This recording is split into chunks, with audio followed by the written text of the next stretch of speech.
K4H was designed with research as actually one of its key results. It was the first result of the project, to ensure that any products or services that are designed by the project are really based on evidence of people's real information needs.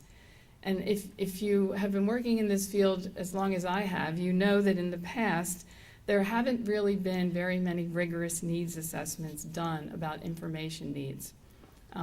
And we didn't really know a lot about what kind of information people need, what format they really prefer to have it in, how they wanted to access that information, and what was lacking in the kind of global resources that we create that, that made them not quite exactly what they needed for their own projects and activities. Knowledge for Health is trying to fill this void with the systematic needs assessment that they've been conducting. They did an environmental scan, which is kind of a large scan of what's going on in development communication and health communication globally. They also conducted a survey, and they're doing right now qualitative studies in certain countries in Africa, Asia, and Latin America, just to get a sense of kind of what needs are and how they vary. And this information that they're pulling together is going to help all of us to develop better products and services. And hopefully people will get information that they want when they want it in a format that they can actually find useful and in a way that they can adapt and use in their own work. If you're interested in finding out more about these other activities, the environmental scan and the all that, I think it's all available on the K4H website. And there's more information in your bag that you got. Knowledge for Health is using these research results to guide the development of its own tools and resources.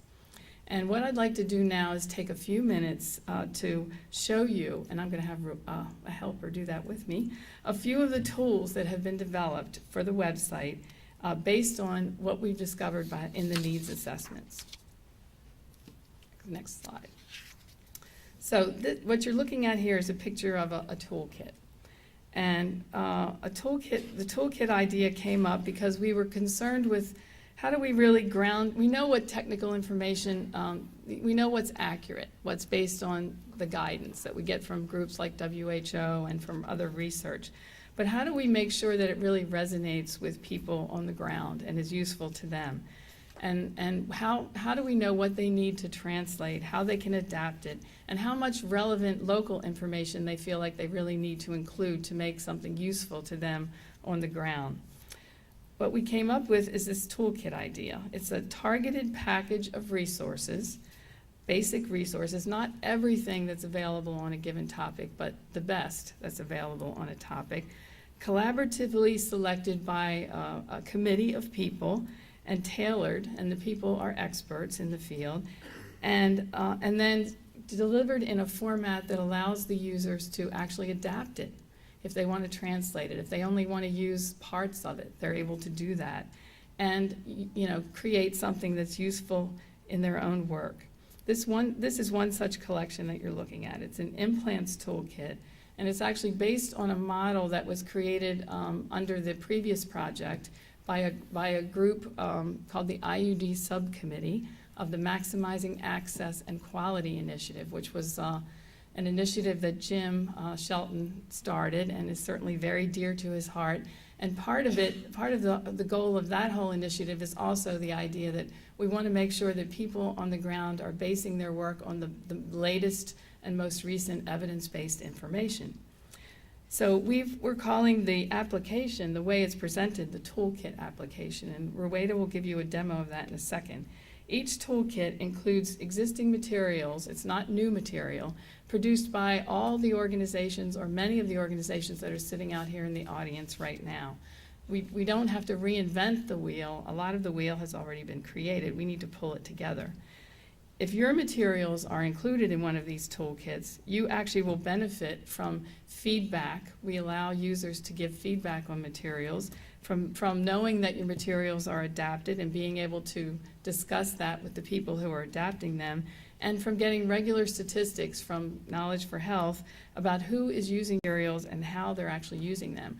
And I know we all want this kind of information because it shows the usefulness and use of our materials. So I'm going to take a short break here and let Roweda take the microphone, and she's going to run through a quick demonstration of two of the features of the website that I think are most interesting, which is the toolkit and the search feature. Thanks, Peggy.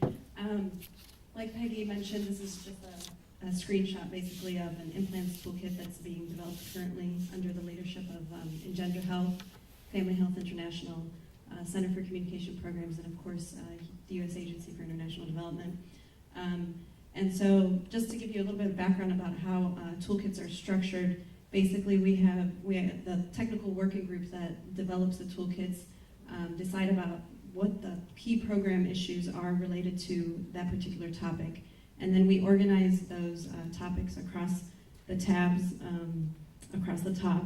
And if you click on one of those tabs, then you'll be able to see the list of resources that are included and related to that key program issue.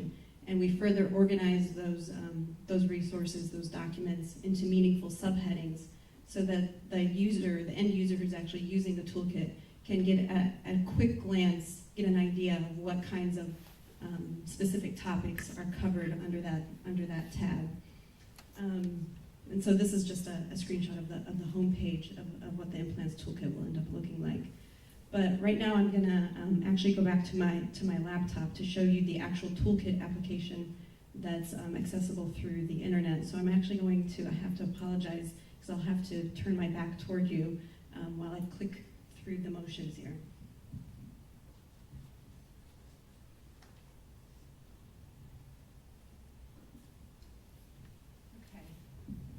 So this is an empty shell of a toolkit.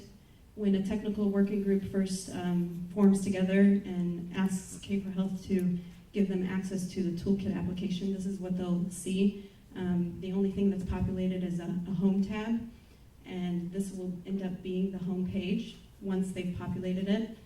And it is a web-based tool, so it's available through the internet. But it is password protected so that only the technical working group will be able to access it while the toolkit is in development.